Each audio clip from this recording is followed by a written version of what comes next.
Hi everyone, I haven't done a video in quite a while, so I have a lot to say, and if you see me looking down a lot, I had to write things down because it's been so long since I've done a video. Well, I want to start off with my appointment that I had this past December.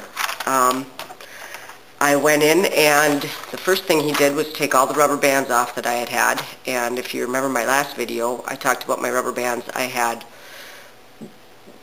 different sizes on both sides, and he decided that it wasn't doing what he wanted to do, so he put the heavier side on both sides, and I guess that must have been working a little bit too good because he ended up, after my appointment in December, just removing the rubber bands altogether, and things must have just been moving along too quickly for him.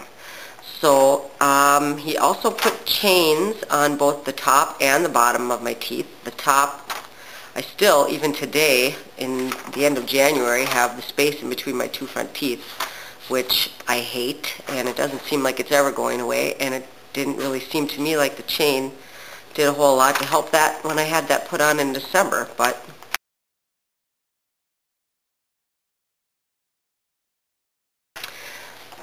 that's what he had done. So, still stuck with the same rectangular wire, didn't do anything with the wire. So then that brings us into the January appointment, which was just a couple weeks ago, or about a week and a half ago, something like that. Lots of changes, and that's partially why I'm doing this video.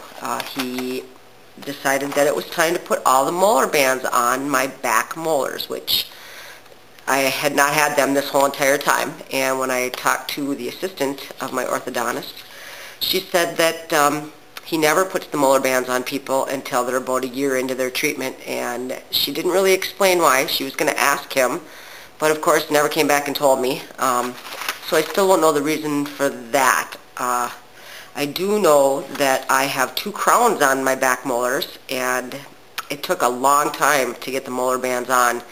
She had struggled with it, then he came and struggled with it, and it was on and off, on and off, on and off, which in the meantime, if you have braces, you people that are watching me, you know that when you go in for your adjustment, they take the wire out, and so in the meantime, I had no wire in there, and all the poking and probing and prodding and just pushing on my teeth and my cheeks and my lips. My mouth was so tore up from getting those 4 molar bands that was a lot of my favorite word since I got the braces, misery.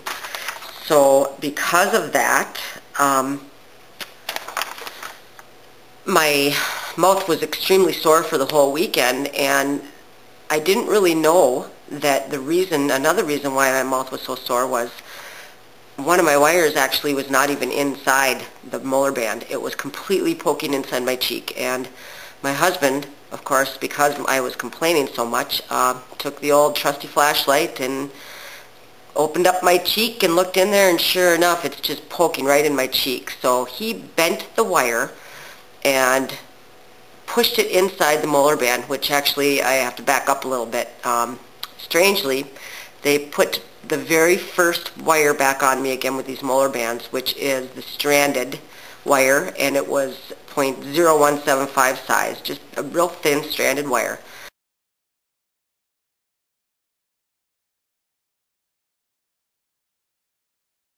So a huge difference going from that rectangular wire down to this stranded wire.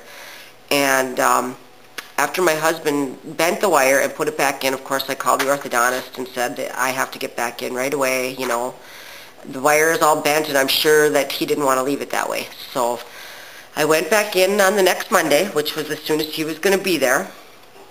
And by that time, of course, my mouth is just totally tore up, and had a weekend of not a whole lot of fun. They had to replace the stranded wire with a brand new wire again.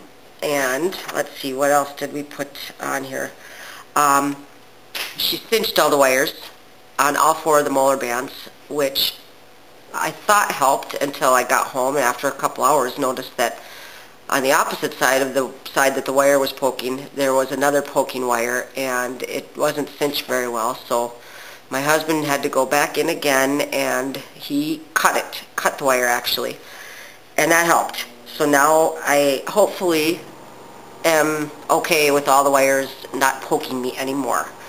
As far as new stuff, other than the molar bands, they don't do anything else, I guess, for this month. I'm just going to be with the new molar bands and the stranded wire, and hopefully, I'm really not sure how the wire system is going to play out again. I asked the assistant, and she never gave me an answer on that one either, so I'm interested in finding out when we go back to the other wires, when we go back to the rubber bands, because of course I'm ready for this to be done now. And it's hopefully sooner than later before I get these off. I do want to bring up one point that I have noticed myself. We take a lot of pictures of my braces and we put them on the computer and zoom in.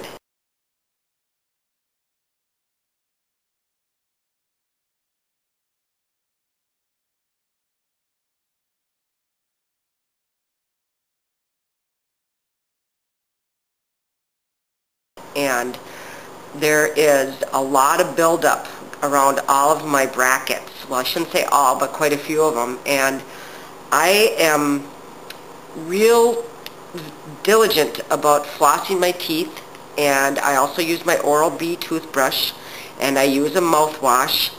So it just goes to show that you really have to make sure you keep your teeth clean, because even for how good I am at keeping my teeth clean, there's a lot of buildup around my braces, and I'm really nervous about going to the dentist after I get the braces off to see if I have any cavities. I have a feeling I'm going to have quite a few. So just a little piece of advice for everybody. This is getting pretty long, so I guess I'll cut it off now, and hopefully I'll have some interesting news to talk about after my next appointment. We'll see y'all soon. Bye-bye.